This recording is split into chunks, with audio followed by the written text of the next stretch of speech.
Hello friends, welcome to அரஞ்சி kitchen. இன்றைக்கி நம்ம வீடியோவில் என்ன பார்க்க போகிறோம் அப்படின்னா, நல்லா பூ போல் இட்லியும் கார சட்னியும் எப்படி பண்ணுறதுன்னு தான் பார்க்க போகிறோம். ஃபஸ்ட்டு இட்லி பண்ணுறதுக்கு மாவு எப்படி அரைக்கணும் அப்படிங்கிறத நான் சொல்ல போகிறேன். எந்த பக்குவத்தில் போட்டோம் அப்படின்னா இட்லி நல்லா சாஃப்டாக பஞ்சு மாதிரி வரும் அப்படின்னா நான் சொல்கிறத பார்த்துக்குங்க. இதை மிஸ் பண்ணாமல் நோட் பண்ணி வச்சுக்கோங்க.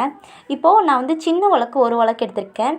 இதில் ஒரு 3 டம்ளர் நான் சாப்பாட்டுக்கு போடுற அரிசி ஃபஸ்ட்டு எடுத்துக்க போகிறேன். பாருங்கள், நீங்கள் எந்த டம்ளர் வேணாலும் எடுத்துக்கலாம், எந்த பவுல் வேணாலும் எடுத்துக்கலாம். ஆனால் அளவு மட்டும் இதே மாதிரி போடுங்க.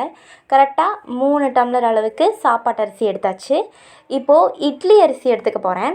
இட்லி அரிசி ஒரு 2 டம்ளர் எடுத்துக்கலாம். இதில் இட்லி அரிசி 2 டம்ளர் எடுத்தாச்சு. அதுக்கப்புறமா பச்சை அரிசி 1 டம்ளர் எடுத்துக்குங்க. பாருங்கள், பச்சரிசியும் 1 டம்ளர் எடுத்தாச்சு.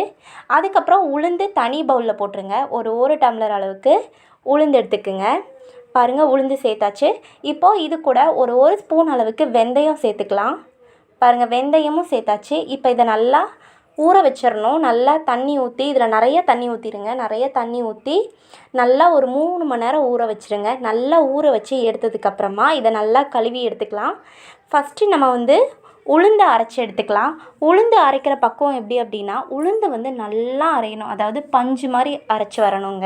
இப்போ பாருங்கள், நான் உளுந்தை போடுறேன். தண்ணி இதுக்கு நீங்கள் அதிகமாகவும் ஊற்றக்கூடாது, கம்மியாகவும் ஊற்றக்கூடாது. அடிக்கடி உளுந்தை கை வச்சு தள்ளி விடணும். ஏன்னா நல்லா தள்ளி விட தான் உளுந்து நல்லா பொதுன்னு அரைச்சி வரும்னு சொல்லுவாங்க. இப்போது நம்ம உளுந்தை நல்லா அரைச்சிக்கலாம். இதை அரைக்கிறதுக்கு எப்படி ஒரு 10 நிமிஷமாவது நீங்கள் உளுந்தை 10லேருந்து 15 நிமிஷத்துக்காவது நீங்கள் அரைக்கணும். அப்போ தான் உளுந்து நல்லா பொங்கி வரும். இந்த மாதிரி நல்லா உளுந்தை நல்லா பொங்கி வர மாதிரி அரைச்சிக்கோங்க. பாருங்கள், உளுந்து நல்லா அரைஞ்சி வரும்போது எப்படி இருக்குன்னா இந்த மாதிரி இருக்கும். இப்போ பாருங்கள், உளுந்து ரொம்ப வெயிட்டே இல்லாமல் ரொம்ப லேஸாக இருக்கும். தண்ணியில் போட்டால் மிதக்கும். அந்த மாதிரி லேஸாக பஞ்சு மாதிரி பொதுன்னு வர மாதிரி உளுந்தை அரைச்சிக்கணும். ஆனால் அரிசி ரொம்ப அரைக்கணும்னு அவசியம் இல்லை. இப்போ பாருங்கள், அரிசி போடுறேன். உளுந்தெல்லாம் எடுத்துட்டேன். இப்போ நான் அரிசி போடுறேன். அரிசி ரொம்ப நேரம் அரையணும்னு அவசியம் இல்லை. ரொம்ப எப்படின்னா ரொம்ப நைஸாக உளுந்த அளவுக்கு அரைக்கணும்னு அவசியம் இல்லை. இது ஒரு 10 நிமிஷம் மட்டும், இல்லைன்னா 10 நிமிஷத்துல ஒரு 8 நிமிஷம் கூட அரைச்சி எடுத்துட்டிங்கன்னா போதும் அரிசி. அதுக்கப்புறம் இதுக்கு தேவையான அளவு உப்பு சேர்த்துக்கலாம். இப்போ அரிசி உளுந்து எல்லாம் ஆட்டி எடுத்தாச்சு. இதில் தேவையான அளவு ஒரு 2 ஸ்பூன் அளவுக்கு, நல்லா பெரிய ஸ்பூனில் 2 ஸ்பூன் அளவுக்கு உப்பு சேர்த்து நல்லா கலந்து விட்டுருங்க. கை வச்சு கலந்து விட்டுருங்க. அதுக்கப்புறம் ஒரு 8 மணி நேரம் கழித்து நல்லா பொங்கி வந்துருச்சு மாவு. இப்போ நான் இட்லி ஊற்றி காட்ட போகிறேன். இட்லி எப்படி சாஃப்டாக வந்திருக்கு அப்படின்னு சொல்லி நான் காட்ட போகிறேன். பாருங்கள், இட்லி வெந்துட்டுருக்கு. இப்போ இட்லி எடுத்துட்டேன். இட்லி எவ்வளோ சாஃப்டாக வந்திருக்குன்னு இப்போ நீங்களே பாருங்கள்.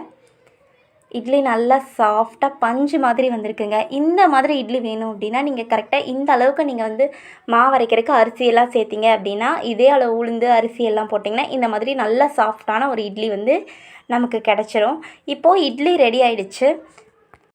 அடுத்ததாக கார சட்னி எப்படி பண்ணுறது அப்படின்னு தான் பார்க்க போகிறோம். இட்லி நல்லா சாஃப்டாக ரெடி பண்ணி எடுத்து வச்சிட்டோம் இல்லையா, இதுக்கு சூப்பரான ஒரு கார சட்னி வேணும். இந்த கார சட்னி பண்ணுறதுக்கு ஃபஸ்ட்டு நம்ம எண்ணெய் ஊற்றிக்கலாம். ஒரு பாத்திரத்தில் எண்ணெய் ஊற்றிட்டு நல்லா எண்ணெய் காஞ்சதும் கொஞ்சமாக கடலைப்பருப்பு, கொஞ்சமாக உளுந்தம்பருப்பு, 1/2 ஸ்பூன் கடலைப்பருப்பு, 1 ஸ்பூன் உளுந்தம்பருப்பு சேர்த்துருக்கேன். இப்போது இது ரெண்டும் நல்லா பொன்னிறமாகிற வரைக்கும் லைட்டாக வதக்கி எடுத்துக்கலாம். லைட்டாக வதக்கி எடுத்துகிட்டு 2 பெரிய வெங்காயத்தை சேர்த்துக்கலாம். ஃபஸ்ட்டு நம்ம கார சட்னி பண்ணுறதுக்கு 2 பெரிய வெங்காயத்தை சின்னதாக கட் பண்ணி எடுத்திருக்கேன். அதை நல்லா சேர்த்து வதக்கிட்டு ஒரு 4 வரமிளகாய் சேர்த்துக்கலாம். 4 வரமிளகாய் நல்லா காரமாக இருக்கும், டேஸ்ட்டாக வரும். நல்லா காரமாக இருந்தால் தான். இந்த மிளகாய் ரொம்பவே காரமாக இருக்கும். அதனால் ஒரு 4 வரமிளகாய் எடுத்திருக்கேன். மீடியமான ஒரு காரம் கம்மியாக இருக்கிற மிளகாய்னா ஒரு 5-6 கூட நீங்கள் எடுத்துக்கலாம். நான் இந்த மிளகாய் ரொம்ப காரமாக இருக்குங்கிறனால ஒரு 4 மிளகாய் மட்டும் நான் எடுத்திருக்கேன். இப்போது இந்த வெங்காயம், இந்த வரமிளகாய் இதெல்லாம் நல்லா வதங்கி வரட்டும். இந்த கண்ணாடி பதம்னு சொல்லுவோம்ல, அந்த அளவுக்கு இந்த மாதிரி கலர் சேஞ்ச் ஆகி வரணும். அதுக்கப்புறமா ஒரு மீடியம் சைஸ் தக்காளி, 2 தக்காளி நான் எடுத்திருக்கேன்.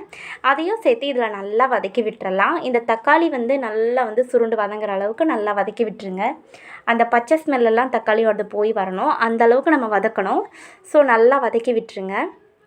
இப்போது இந்த தக்காளி, வெங்காயம் இதெல்லாம் நல்லா வதங்கி வந்ததுக்கப்புறமா லாஸ்ட்டு ஸ்டேஜில் என்ன பண்ணணும் அப்படின்னா, இங்கே பாருங்கள், நல்லா வதங்கி வந்துருச்சு. இந்த ஸ்டேஜில் அடுப்பை ஆஃப் பண்ணிவிட்டு நீங்கள் ஒரு கை அளவுக்கு மல்லி இலை சேர்த்துக்குங்க. மல்லி இலை சேர்த்து அதையும் நல்லா சேர்த்து ஒரு 2 கிண்டி விட்டுருங்க. கிண்டி விட்டுட்டு அதுக்கப்புறம் நல்லா ஆற வச்சு எடுத்துக்கலாம். நம்ம இதை ஆற வச்சு எடுத்துகிட்டு மிக்ஸி ஜாரில் போட்டுருங்க. இப்போ நீங்கள் அடுப்பு ஆஃப் பண்ணிட்டு தான் மல்லி இலை போடணும். அப்போ தான் நல்ல ஒரு டேஸ்ட்டில் வரும். இதை நம்ம ஆற வச்சு அரைச்சி இப்போது நம்ம சட்னிக்கெல்லாம் அரைச்சி எடுத்து வச்சுட்டோம் தனியாக. இப்போ தாளிப்பு ரெடி பண்ணிக்கலாம். நல்லா அதே பேனை நல்லா சூடு பண்ணி ஒரு 2 ஸ்பூன் அளவுக்கு நல்லா எண்ணெய் ஊற்றிக்கிங்க. எண்ணெய் ஊற்றி எண்ணெய் நல்லா காஞ்சி வந்ததுமே நல்லா 1 ஸ்பூன் அளவுக்கு கடுகு உளுந்தம் பருப்பு சேர்த்துக்கலாம். கடுகு உளுந்தம் பருப்பு சேர்த்துட்டு நல்லா ஒரு கொத்து கருவேப்பிலை சேர்த்துக்குங்க. ஒரு கொத்து கருவேப்பிலையும் சேர்த்துட்டு நல்லா பொரிஞ்சு வந்ததுமே ஆஃப் பண்ணி நம்ம அரைச்சி வச்சுருக்க இந்த சட்னியில் சேர்த்தோம் அப்படின்னா ஒரு சூப்பரான கார சட்னி ரெடி ஆகிடுச்சு. இதே மாதிரி நீங்களும் பூ போல் இட்லியும் கார சட்னியும் செஞ்சு சாப்பிட்டு பாருங்கள். உங்களுக்கு எப்படி வந்துச்சுன்னு மறக்காமல் கமெண்ட்டில் சொல்லுங்கள். Thank you friends.